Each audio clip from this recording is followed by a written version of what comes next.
And that's why I call it the Inn, Housing the Holy, because I was so inspired by churches really connecting with who they are in the neighborhood. Who are you as the inn? Can you make room in the inn, in your place? Can you get passionate about the needs of the community and see yourself as a house for the holy in the midst of this?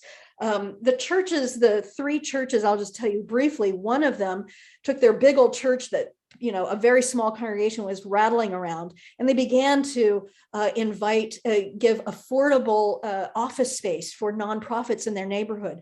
They began to make affordable space for educational groups in their neighborhood. They created kind of the medieval parish model, back to that model, saying, how can we be a hub for the holy? And those of you who did my Lent series called Holy Vessels know that I was really pushing folks to understand how they could become a hub of renewed health.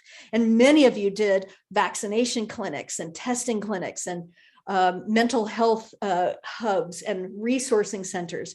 And that's exactly what this series is about. And I'm so very excited that we can focus on the innkeeper, not as the sort of gets a bad rap, right? The innkeeper does. And actually the innkeeper is not biblical, not in there, but we in our imaginations have always talked about the innkeeper. But the innkeeper was an entrepreneur that said, actually, we don't have room, but let me think, where could we get you room? Right? So thinking outside of the box. And so I'm very excited about this series. And one of the things that I'm going to do as part of it in preparation for it is invite leaders of churches to read a book that I discovered in my research called We Aren't Broke.